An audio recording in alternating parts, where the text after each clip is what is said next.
Adults use them to quit smoking, and now kids just think it's like the cool thing to just like buy them, spend a bunch of money on them, and change your flavors and everything. And I just feel like that's the wrong purpose of them, and you're wasting your money.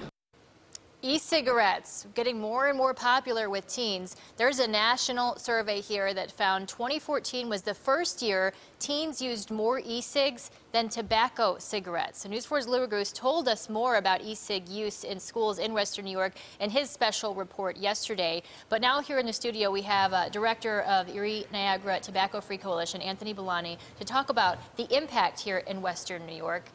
Good morning. Good morning. Thanks for having me. We appreciate you being here in the studio. And I want to talk about this national survey because I know we don't have specific numbers for Western New York, but you say you are getting calls about this. We are. Concerned parents and other people interested in this new situation. And we've been watching it for a number of years, but suddenly in the last 2 years, it pretty much exploded. And now that there's businesses seemingly on every corner selling vaping devices. We're glad to see the public waking up and the government waking up.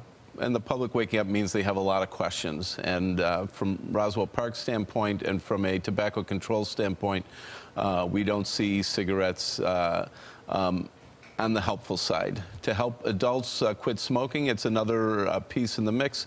But on that side, too, they're also not really being tested with the same level as other approved nicotine reduction, like gums and patches and things like that. When I have looked into this in the past, I've talked to experts from the CDC, people who've been on the CDC for 10 years, and they have said in the continuum of dangers, e-cigarettes are down here and cigarettes are way up here. But that doesn't mean that they're safe necessarily.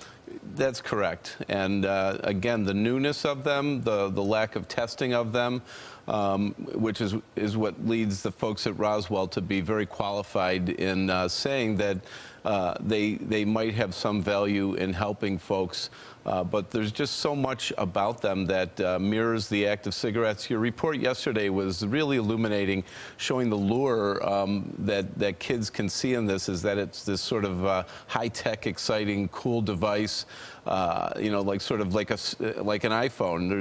There's devices that connect to iPhones, and there's all these flavors and these colorful bottles. The whole gadgetry piece of it is appealing to kids.